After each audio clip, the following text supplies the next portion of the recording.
আমি এখন অবস্থান করছি বগুড়ার শেরপুর উপজেলার গাড়িদহ ইউনিয়নের বনমরিচা এলাকায়।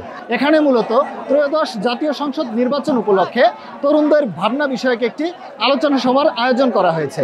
এখানে নেওয়া হয়েছে তরুণদের মতামত এবং এই মতামতের উপর ভিত্তি করেই উত্তর দিয়েছেন বিএনপি নেতৃবৃন্দ।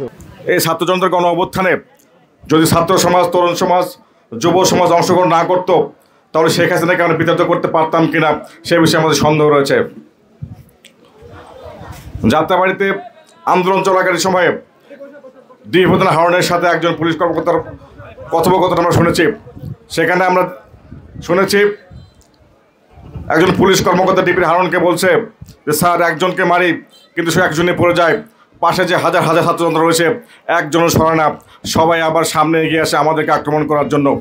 এটাই হচ্ছে বাংলাদেশের চিত্র। বাংলাদেশের ছাত্র সমাজ, যুব সমাজ, এদেশের তরুণ সমাজ নির্ভীকভাবে 5ই আগস্টে ছাত্রজনতার গণঅভ্যুত্থানে অংশগ্রহণ করে বাংলাদেশকে মুক্ত করেছে, দেশের গণতন্ত্র প্রতিষ্ঠা করার জন্য, দেশের মানুষের ভোটাধিকার প্রতিষ্ঠা করার জন্য। তবে আমি বলতে চাই তরুণ সমাজ, ছাত্র সমাজ, যুব সমাজের সেই যুদ্ধ এখনও শেষ হয়নি, আন্দোলন এখনও শেষ হয়নি। বাংলাদেশের মানুষ এখনও গণতন্ত্র ফিরে পায়নি, বাংলাদেশের মানুষ এখনও তাদের ভোটাধিকার ফিরে পায়নি।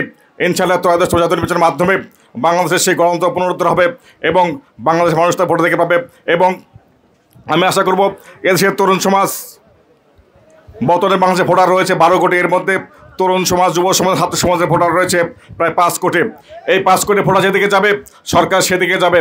ইনশাআল্লাহ এই তরুণ সমাজ, যুব সমাজ, ছাত্র সমাজের ভোটাধিকার নিয়েই ভোটাধিকার প্রতিষ্ঠিত করে তাদের ভোটের মাধ্যমেই আগামীতে রাষ্ট্র ক্ষমতাচ্যুত হয়ে তারেক রহমানের নেতৃত্বে আমরা একটি মানবিক বাংলাদেশ বিনির্মাণ করব। এই যে 21 দফা ঘোষণা হয়েছে বিএনপির পক্ষ থেকে, সেই 21 দফার প্রতিটি দফা বাস্তবায়ন করে বাংলাদেশকে আমরা বিশ্ব দরবারের সামনে এগিয়ে নেব। কারণ 31 দফা যদি আপনি মনোযোগ দিয়ে পড়ে থাকেন আপনার প্রশ্নের উত্তর আপনি খুঁজে পেয়ে যাবেন।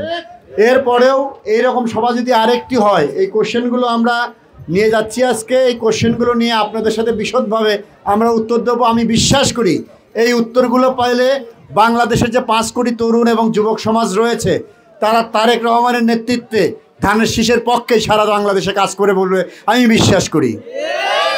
আর আপনারা বোধহয় জানেন না, আমরা কিন্তু ব্যুরো নির্ভর দল নই, আমরা ছাত্র দল, যুব দল নির্ভর, আমরা বিএনপি, তরুণ সমাজ নির্ভর বিএনপি। আর বিএনপি সরকারের জয় মানেই তরুণদের জয়, যুবকদের জয়, আর বিএনপির জয় মানেই তরুণদের জয়, যুবকদের জয়।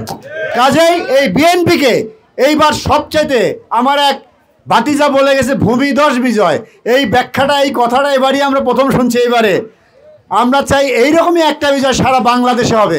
আপনারা যে আশা প্রত্যাশা করেছেন, আপনারা যে শঙ্কা প্রকাশ করেছেন, আমি শুধু বলতে চাচ্ছি 1975 সালে শহীদ রাষ্ট্রপতি জিয়াউর রহমান ভঙ্গুর বাংলাদেশকে উনি আধুনিক বাংলাদেশ মাত্র 3 বছরে রূপান্তরিত করেছিলেন।